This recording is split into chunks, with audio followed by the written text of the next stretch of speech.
Buonasera, buon pomeriggio anzi, sono le 6:30 quasi di pomeriggio. Non vi posso salutare con la mano perché con una sto tenendo il telefono con la torcia accesa perché è buio e con l'altra sto tenendo la videocamera, quindi mi scuserete se non vi saluto con la mano. Allora, in realtà sto iniziando questo vlog in maniera un po' strana, però mi trovo in macchina. Sono venuta all'Auditorium Parco della Musica, che è un posto molto carino, mi piace molto. È una sala per concerti e ci sono anche dei bar, dei ristoranti e una libreria. E sono venuta qui perché adesso a breve mi vedrò con una mia amica e l'idea era quella di andare a vedere insieme l'albero di Natale che hanno allestito al centro all'auditorium, cioè nella parte esterna dove fanno i concerti d'estate. Però sta piovendo e quindi la pioggia rovina un po' i nostri piani di stare all'aperto a vedere l'albero. Però pazienza, credo che ci prenderemo qualcosa di caldo da bere al bar dell'auditorium. Vediamo.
Eccoci qui! Allora, vorrei ritagliare una parte di questo vlog e dedicarla a due libri. Ovviamente non perdo l'abitudine di parlare di libri nei vlog, però siccome questo è un vlog a tema natalizio, rimango in tema e quindi vi consiglio due storie, due romanzi che hanno a che fare con il Natale.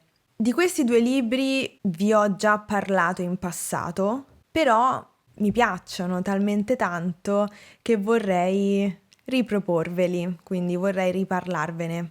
Il primo romanzo è questo, I due che salvarono il Natale, di Marco Fabbrini.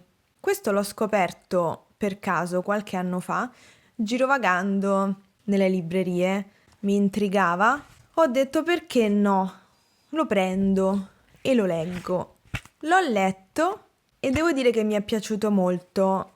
Mi ha sorpreso perché non mi aspettavo di essere coinvolta così tanto nella storia. Vi leggo la trama in breve. Nel sud della Toscana, ai piedi di un antico vulcano, sorge un paese i cui abitanti lavorano quasi tutti in una grande miniera. Il lavoro è duro e procede incessante. Ma ogni anno il trambusto si ferma alla vigilia di Natale, la sera delle fiaccole. L'usanza vuole che per quella magica notte siano erette alte pire di legna che quasi arrivano ai comignoli dei tetti e che verranno poi incendiate, riscaldando la notte santa. Ce n'è una per ogni via e tutti gli abitanti si prodigano nella loro preparazione. Non sanno da quanto tempo si facciano, ma chiunque, dal più giovane al più anziano, giurerebbe di averle sempre viste fare. Ma che succede se qualcuno, in nome di interessi molto più materiali, vuole far lavorare gli uomini anche durante il Natale? È proprio il tentativo di ignorare questa usanza ad accendere la miccia della storia, che si dipana tra lotte operaie, padroni che al posto del cuore hanno un portafogli, bambini che sanno come creare il giusto scompiglio per rimettere tutto a posto e adulti che per una causa, dalla più pura e delicata alla più illecita, possono rischiare la propria vita.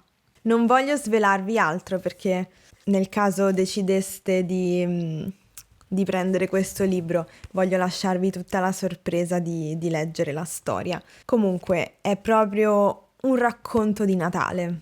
Poi l'altro libro è questo, La freccia azzurra di Gianni Rodari, un libro per bambini, però in tutta onestà chiunque può leggerlo. Penso che sia una lettura davvero piacevole per qualsiasi età. Questo è un po' il libro del cuore, come dire, è il libro che mi riporta all'infanzia. Questa storia è legata alla festività dell'Epifania, il 6 gennaio. Nella storia c'è la figura della Befana. Vi leggo brevemente la trama. Nella notte tra il 5 e il 6 gennaio, la Befana porta i doni ai bambini che sono stati buoni. A Orbetello i bambini si accalcano di fronte al suo negozio per affidarle i loro desideri. Ma al posto della vecchina si trovano di fronte il malefico dottor Scarafoni, suo assistente, che con l'inganno ha costretto a letto la Befana con un brutto raffreddore e ha iniziato ad accettare le ordinazioni dei ragazzi solo sull'autocompenso. Solo i bambini più ricchi possono consegnare la loro lista di regali al negozio. Tutti gli altri resteranno senza regali. Tra i bambini più poveri si trova Francesco, orfano di padre, che per aiutare la propria famiglia vende caramelle in un cinema. Il bambino si innamora di un giocattolo, il trenino Freccia Azzurra, che gli ricorda suo papà, che faceva il capotreno. Ma una volta entrato in negozio viene cacciato malamente dal dottor Scarafoni, perché è troppo povero per permetterselo. Stanchi della cattiveria dell'assistente, i giocattoli decidono di ribellarsi. La sera del 5 gennaio fuggono per raggiungere i bambini che li meritano, non quelli in grado di pagarli. E poi succedono altre cose nella storia. Da questo libro è stato tratto anche un film d'animazione di Enzo Dalò, che si trova su Rai Play e su Prime Video. E se riuscite a vederlo, ve lo consiglio caldamente. Buongiorno! Allora, stamattina sono venuta ad un ipermercato, cioè un supermercato molto grande, ipermercato, perché devo fare un po' di spesa e con l'occasione vediamo un po' di cibi natalizi che ci sono al supermercato. Ci facciamo un giretto gastronomico a tema natalizio, vediamo un po' che aria tira.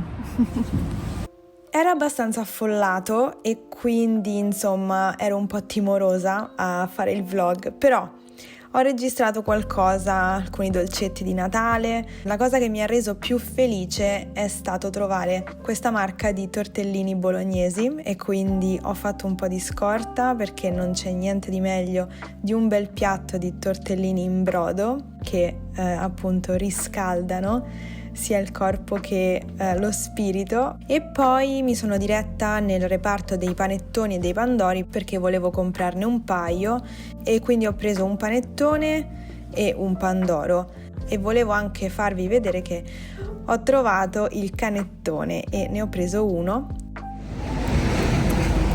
Buon pomeriggio. Allora, il tempo non è dei migliori. Sembra che stia per piovere. Il cielo però sembra un cielo da neve. Non neviccherà mai, lo so, però si può sempre sperare. Comunque io sono in giro perché sono uscita per fare delle commissioni. Ho fatto quello che dovevo fare e adesso sono libera di vagare per la città. E quindi adesso vaghiamo insieme per la città. E siccome sono da sola e posso dedicarmi al vlog al 100%, ho pensato di andare a vedere il mercato di Piazza Navona, quello di Natale della Befana. Quindi dirigiamoci verso Piazza Navona, nella speranza che non piova, perché non ho l'ombrello.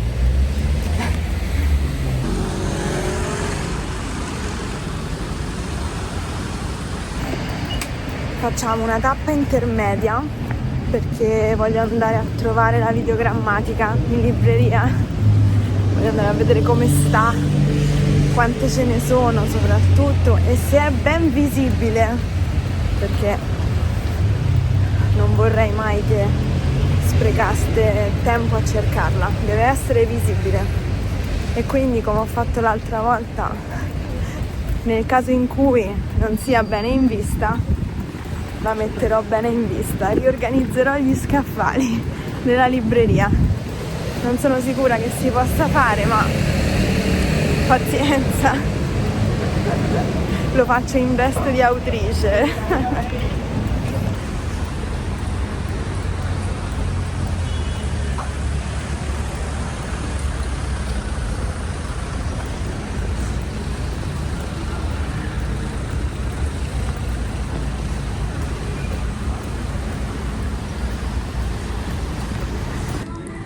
È sempre nascosto, c'è sempre qualcos'altro davanti. Non capisco perché. Oh, ce ne sono varie copie, se vi interessa, lo trovate alla Feltrinelli di Piazza della Repubblica.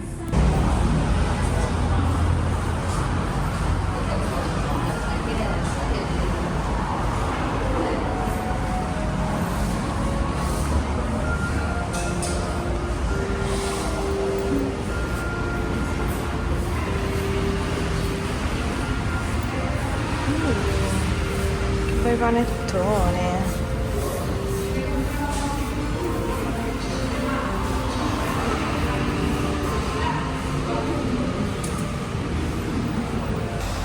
Bella, questa si chiama Galleria Esedra.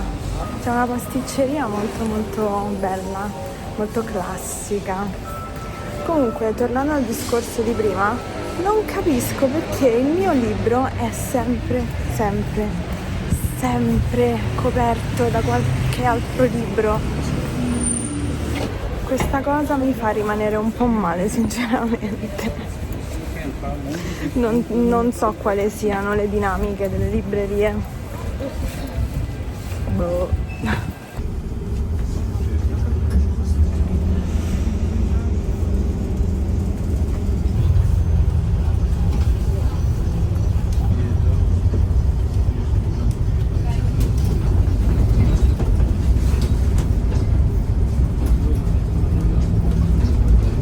Visto che ci passiamo davanti, facciamo un salto alla Feltrinelli di Largo Argentina e vediamo se il mio libro è coperto anche lì, se è nascosto anche lì. Eccolo, ci sono 1, 2, 3, 4 copie. C'erano 4 copie, erano sullo scaffale in alto, quindi non nascosti né coperti, quindi un passo avanti. Comunque adesso niente più tappe intermedie, andiamo direttamente a Piazza Navona.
Allora, mi allontano dai banchetti dove ci sono i giochi, quelli del tiro a segno, perché mettono sempre la musica a palla e quindi non vorrei sinceramente che YouTube segnalasse il mio video per infrangimento.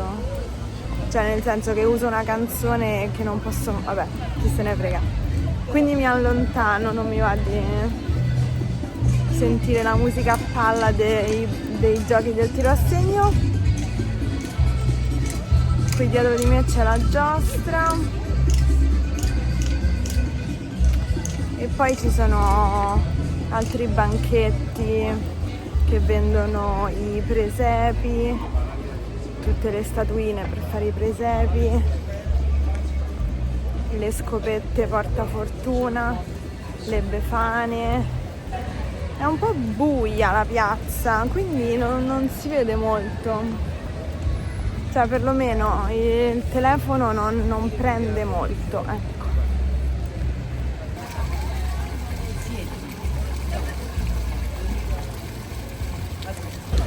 Tutte queste sono le calze della Befana. Eccola, viva la Befana, carina. 7 euro, beh, è costosa. Vabbè, io ce l'ho a casa la mia.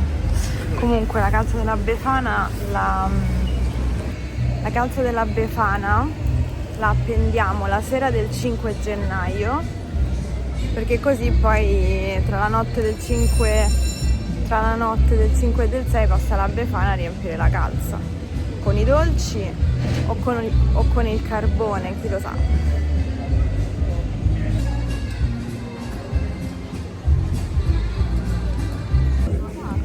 Ci sono sia le scopette scacciaguai sia la Befana. Io l'anno scorso ho preso una cosa simile a questa.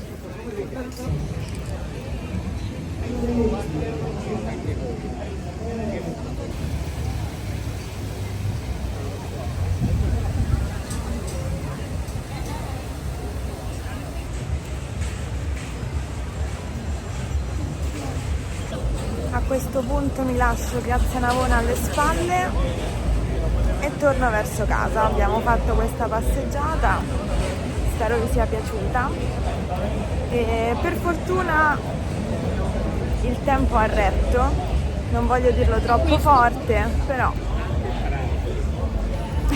Questo è tutto per il vlog di oggi, grazie mille per averlo guardato e ci vediamo nel prossimo. Ciao!